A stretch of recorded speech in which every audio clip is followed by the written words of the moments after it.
കൂടുതൽ ആഴങ്ങളിലേക്ക് ഖുർആനിക പഠനം നമ്മൾ പോകേണ്ടതുണ്ട്. എങ്കിലേ ഈ കാര്യങ്ങൾ ഇത് എന്തുകൊണ്ട് ഇത്ര സങ്കീർണമായി എന്ന് തോന്നും. പക്ഷെ നമ്മൾ വഴി തിരിഞ്ഞു പോയതാണ് സങ്കീർണമാകാൻ കാരണം. ശരിയായ റൂട്ടിലൂടെയാണെങ്കിൽ ഇത്ര പ്രയാസമൊന്നുമില്ലത്, വളരെ ലളിതമാണ്. ഖുർആനിലെ അത്ര ലളിതമായിട്ടാണ് വെച്ചിട്ടുള്ളത്. പക്ഷെ പിന്നെ ഇത്ര സങ്കീർണമാകുന്നത് എന്തുകൊണ്ട് എന്ന് ചില ആളുകൾ എന്നോട് ചോദിച്ചു. സങ്കീർണമാകുന്നത് എന്തുകൊണ്ട് എന്ന് പറഞ്ഞാൽ നമ്മൾ ഇതൊക്കെ ചരിത്രങ്ങളുടെയും ചരിത്ര പുരുഷന്മാരുടെയും ചരിത്ര സ്ഥലങ്ങളിലേക്കുമൊക്കെ ഈ ഖുർആനിനെ കൊണ്ടുപോയി. അതാണ് പ്രശ്നം. ഒന്ന് പറ്റിയത്, ഖുർആൻ നമ്മളിൽ വായിക്കാൻ ശ്രമിച്ചില്ല. ഖുർആൻ നമ്മളിൽ വായിച്ചില്ല. ഖുർആൻ നമ്മൾ നാട്ടുകാരിലാണ് വായിച്ചത്, മറ്റുള്ളവരിലാണ് ഖുർആൻ വായിച്ചത്. നമ്മിൽ തന്നെ ഈ ഖുർആനിലെ വചനങ്ങൾ കാണാൻ നമ്മൾ ശ്രമിക്കാത്തതാണ് ഖുർആൻ മനസ്സിലാക്കാതിരിക്കാനുള്ള ഒരു കാരണം. പല കാരണങ്ങളുണ്ട്, അത് പിന്നീട് ഞാൻ വഴിക്ക് വിശദീകരിക്കും. അലിഫ് ലാം റാ, ഇത്തരം കേവലാക്ഷരങ്ങളെ കുറിച്ചൊക്കെ ഞാൻ ഒരിക്കൽ പറഞ്ഞതാണ്. പിന്നെ അതിന്റെ ആഴത്തിലുള്ള അറിവുകളും പഠനങ്ങളൊക്കെ വേറെ ഉണ്ട്. ശരിക്കും 28 അക്ഷരങ്ങളിൽ 14 അക്ഷരങ്ങളാണ്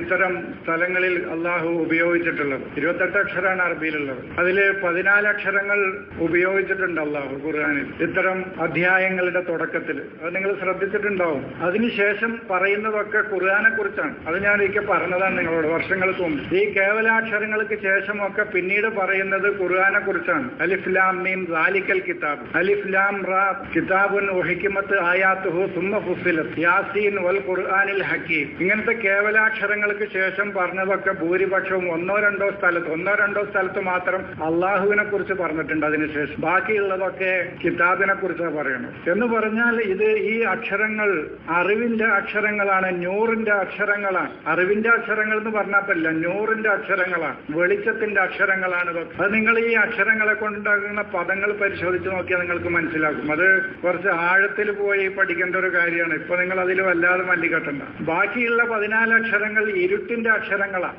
ലുൽമത്തിന്റെ അക്ഷരങ്ങളാണ്. അത് ആ അക്ഷരങ്ങൾ കോർത്തുണ്ടാക്കിയ ഖുർആനിലെ പദങ്ങൾ പരിശോധിച്ച് നോക്കിയാൽ നിങ്ങൾക്ക് അതിനെക്കുറിച്ച് ആഴത്തിൽ മനസ്സിലാക്കിയാൽ അതിനെക്കുറിച്ച് മനസ്സിലാക്കാൻ കഴിയും.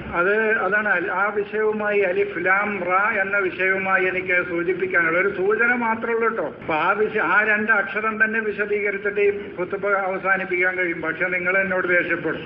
കാരണം ഭാഷാ ക്ലാസ് കേൾക്കാൻ വന്നതല്ല ഞങ്ങളെന്ന് പറയുന്നത്. അപ്പൊ അതാണ്, അത് ആഴത്തിലുള്ള ഒരു പഠനം നടത്തേണ്ട, അങ്ങനെ ആ തലത്തിൽ ഇരിക്കുന്ന ആളുകളോട് സംസാരിക്കേണ്ട വിഷയമാണ് അത്. ചുരുക്കി നിങ്ങളത് മനസ്സിലാക്കിയാൽ മതി. 14 അക്ഷരങ്ങൾ നൂറിന്റെ അക്ഷരങ്ങളും മറ്റു 14 അക്ഷരങ്ങൾ എടുത്ത് ഈ അധ്യായങ്ങളുടെ തുടക്കത്തിൽ പറയാത്ത 14 അക്ഷരങ്ങൾ ലുൽമത്ത് ഇരുട്ടിന്റെ അക്ഷരങ്ങളുമാണ് എന്ന ഈ ഒരു പോയിന്റ് മാത്രം ഇപ്പോൾ നിങ്ങൾ തിരിച്ചറിഞ്ഞാൽ മതി. ബാക്കി വഴിയെ പഠിക്കാം.